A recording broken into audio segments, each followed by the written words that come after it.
지금부터 3월 23일 점심 정규 방송을 시작하겠습니다.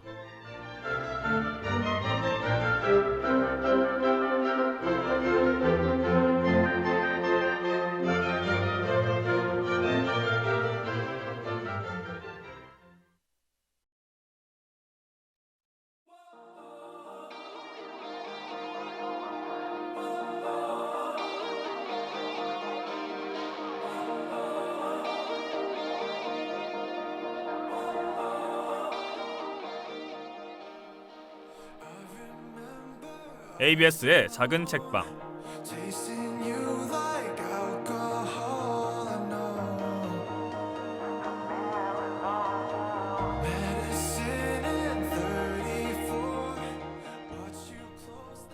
안녕하세요 하구 여러분, ABS의 작은 책방의 진행을 맡은 고유진입니다. 겨울의 추위는 눈 녹듯이 사라지고 이제는 확실한 봄을 느낄 수 있는 날씨가 되었습니다. 한절기 감기 조심하시고 이번 주 남은 요일들도 행복하게 보내시길 바랍니다. 그럼 오늘도 노래와 함께 힘차게 시작해보겠습니다.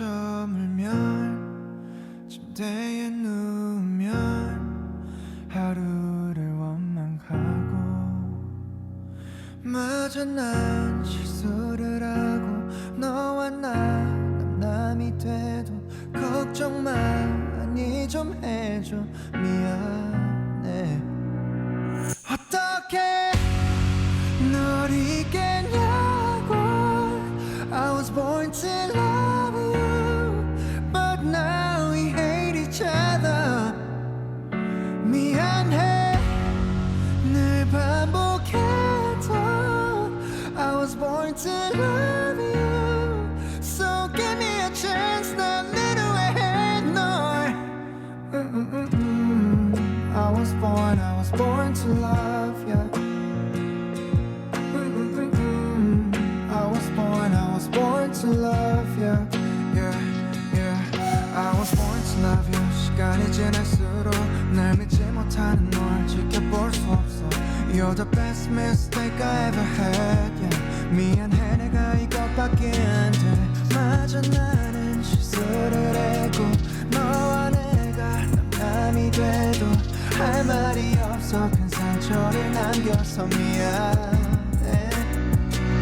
어떻게 널 잊겠냐고 I was born to love you but now we hate each other 미안해 늘 반복해도 I was born to love you so give me a chance 난 늘 후회해 널 어떤 말이라도 내게 해줘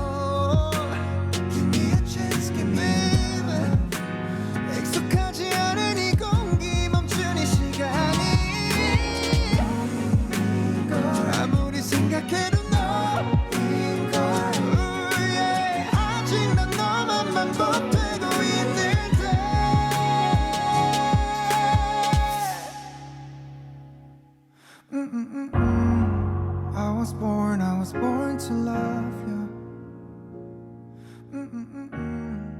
I was born to love you.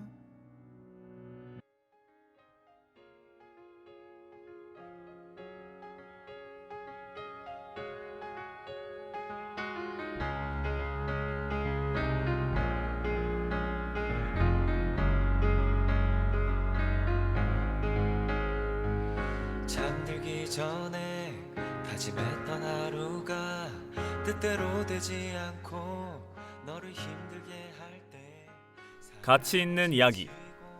무거운 일에 짓눌려 아주 금방이라도 쓰러질 것만 같을 때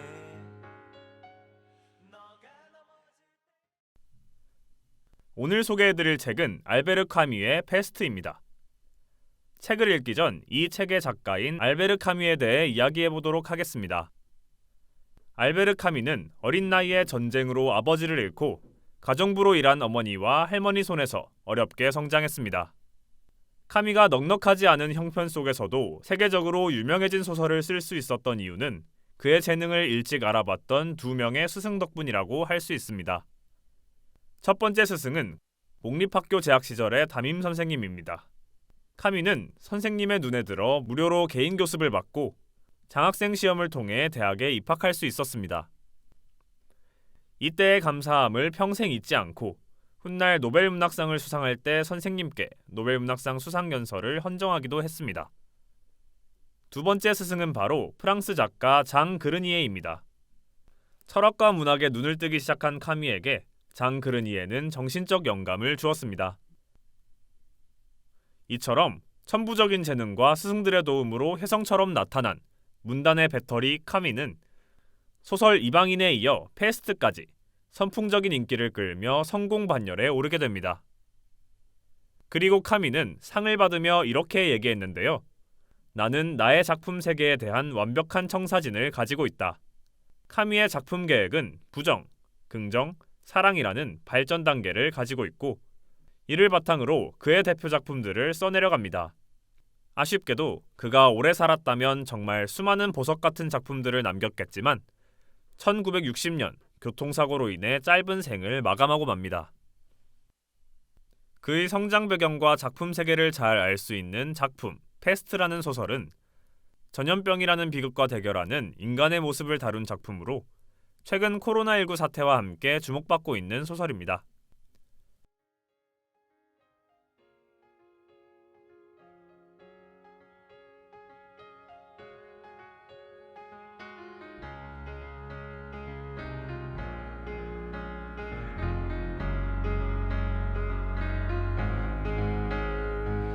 잠들기 전에 다짐했던 하루가 뜻대로 되지 않고 너를 힘들게 할 때 사람에 지치고 무거운 일에 짓눌려 첫 번째 코너 마무리하면서 노래 한 곡 들려드릴게요. 앞서 말씀드린 알베르 카뮈라는 사람과 페스트라는 책이 탄생하게 된 배경에 대해 되새겨보는 시간 가져보시길 바랍니다. 걸음을 멈출게 너가 쓰러질 때 집으로 데려다 줄게 너의 곁에 있을게 생각이 많아 내내 뒤척이다가 끝내 잠 못 이루는 이 너의 눈동자에 있는 건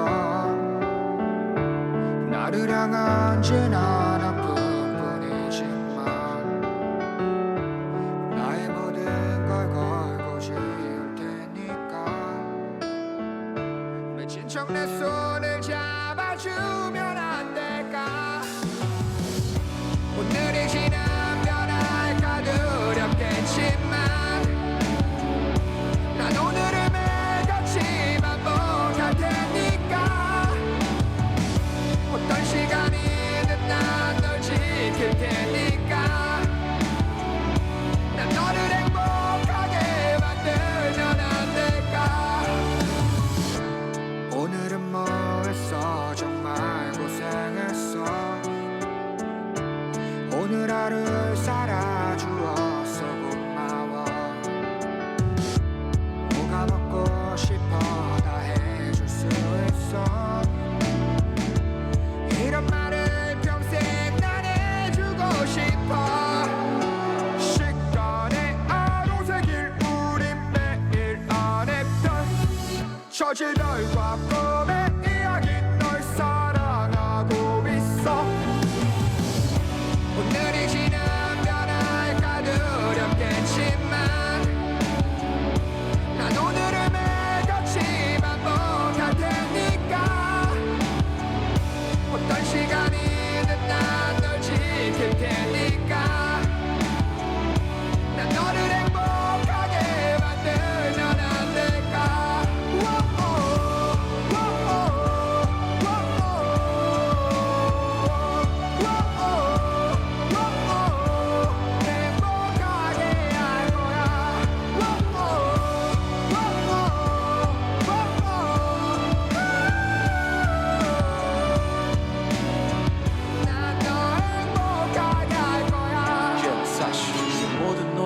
다 네 얘긴 거 알잖아. 저 동명의 틀에 미친 난 너 바라봐. 지하를 잘라 여리고기 쓰던 단칸방 작업실 에서 누구보다 나를 사랑하. 네가 변한 나를 바라볼 때 너 어땠을까. 새취해 네가 옆에 내게 있어주던 간에 쳐다는 말 Yeah fuck that shit 내 맘대로 할래 라면서 살았던 내가 무너져 내리는 왜일까. 매일의 술에 또 쩔어서 살았네. 난 대답을 알고 있었지. You're my energy 난 지금 가야 돼. 널 지켜야지. 오늘이 지나면 알까 두렵겠지만 난 오늘을 매일같이 반복할 테니까 어떤 시간이든 난 널 지킬 테니까 난 너를 행복하게 만들면 안 될까. 행복하게 할 거야.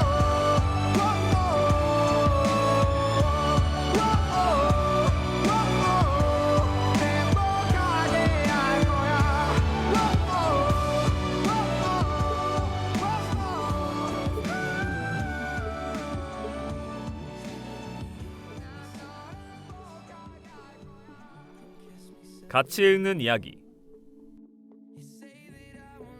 But you can't predict the future, so just hold on like you will never let go. Yeah, if you ever move on without me, I need to make sure you know. 앞서 첫 번째 코너에서 알베르 카뮈의 일생에 대해 살펴보았습니다. 이제 소설 페스트에 대해 이야기 나누어 보고자 합니다. 소설의 내용에는 스포일러가 포함되어 있으니 약간의 주의 바랍니다.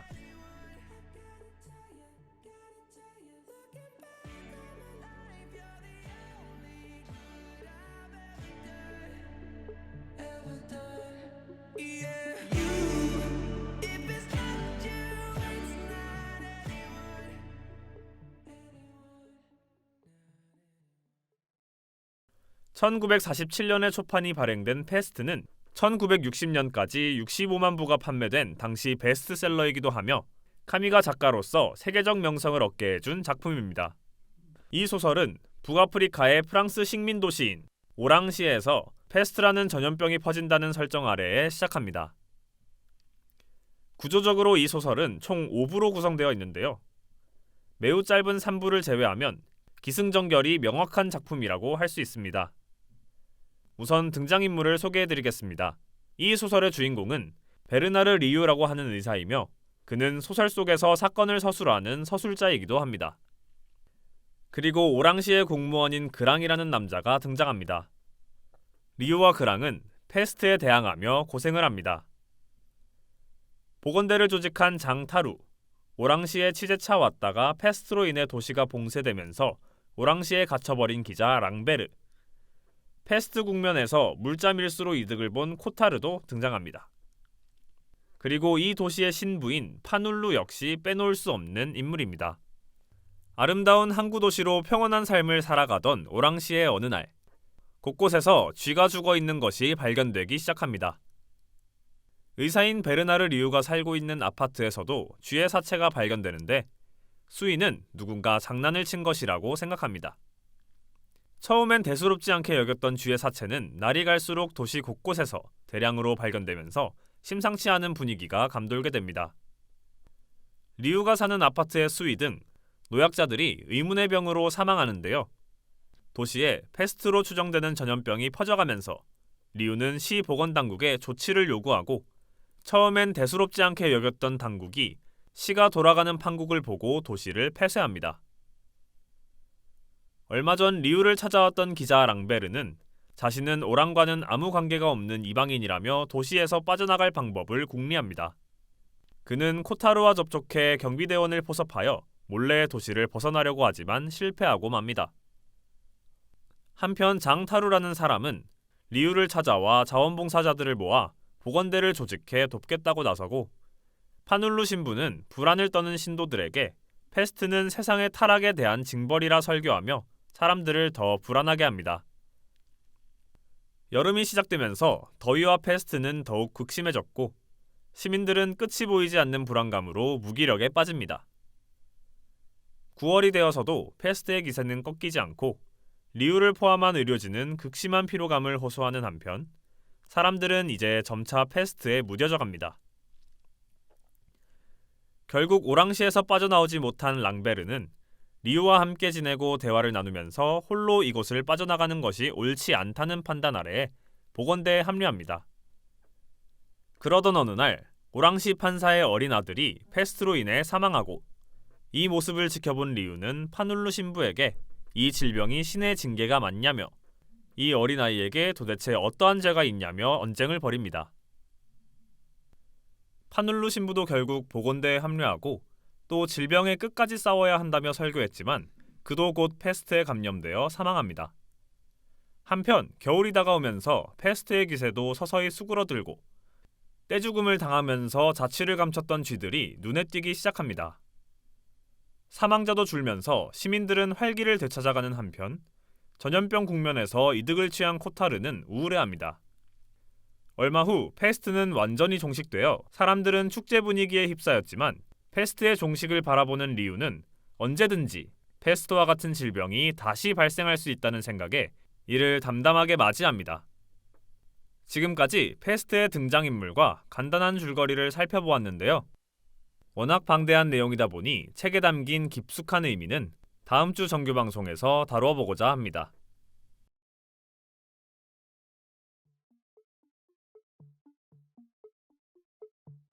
Dance with me under the diamonds.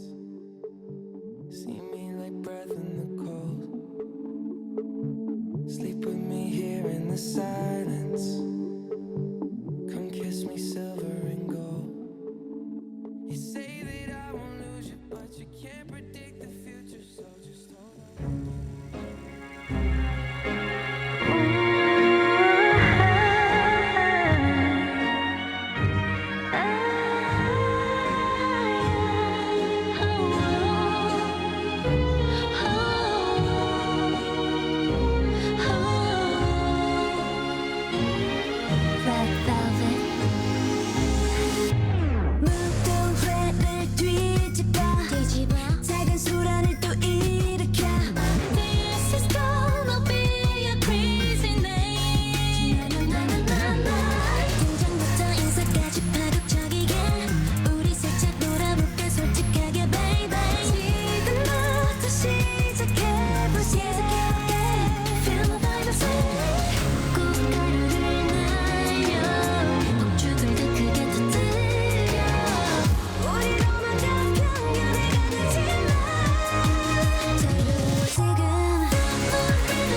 I remember us alone, tasting you like alcohol. I know medicine in 34. Watch you close that yellow door and go. 오늘 들려드린 패스트. 저는 리오의 마지막 말에 대해 계속 생각해 보았는데요. 어떠한 생각일지는 다음 주 패스트 2편에서 이야기해 보도록 하겠습니다.